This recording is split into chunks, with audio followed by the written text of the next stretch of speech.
আসসালামু আলাইকুম দর্শক, সকলকে আমার আন্তরিক শুভেচ্ছা আর ভালোবাসা। আজকের রেসিপিটি আশা করি সকলেই শুরু থেকে শেষ পর্যন্ত দেখবেন আর একটি লাইক দিবেন ও সাবস্ক্রাইব করবেন। দর্শক, আজকের রেসিপিতে থাকছে পানি কচু রান্না।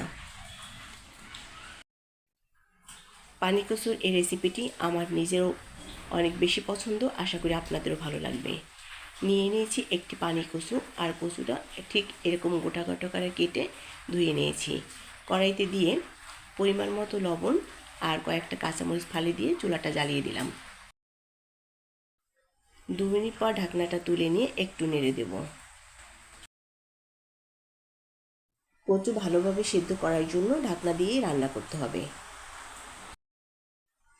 বাড়তি কোনো পানি আমি দেইনি, কচু দিয়ে যতটুকু পানি বের হয়েছে তাতেই কচুগুলো সিদ্ধ হয়ে যাবে।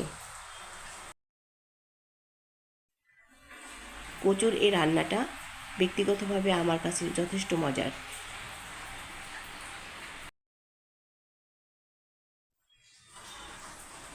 কচুগুলো সিদ্ধ হয়ে গেছে প্রায়। এবার আমি আবার একটু নেড়ে দিব আর ঢাকনাটা আরেকটু দিয়ে বাড়তি ঝোলটা একদমই শুকিয়ে ফেলবো। এবার এগুলো আর একটা পাত্রে ঢেলে নিয়ে এই পাত্রটাই আমি চুলায় বসিয়ে দিচ্ছি।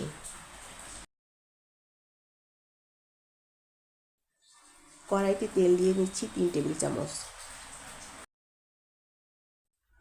2 ফালি রসুন কুচি আর 3টা দিয়েছি পেঁয়াজ কুচি।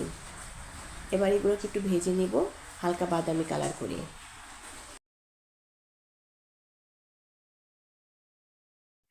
শুকনো মরিচ ভেঙে দিচ্ছি 2টা। এবার আবারও একটু নেড়ে চেড়ে দিব।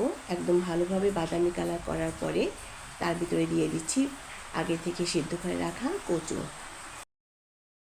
পেঁয়াজ রসুন আর তেলের সাথে ভালোভাবে মিশিয়ে নিতে হবে আর আরও একটু শুকনো শুকনো করে রান্না করে নামিয়ে ফেলবো আজকের কচুর তরকারিটি। পুষ্টিগুণে ভরা আর খেতে অনেক মজার পানি কচুর এই রেসিপিটি আশা করি দর্শক আপনাদের ভালো লাগবে। রান্না করা এই পানি কচু ভাত বা রুটি দুটোর সাথে খেতেই কিন্তু অসম্ভব মজার।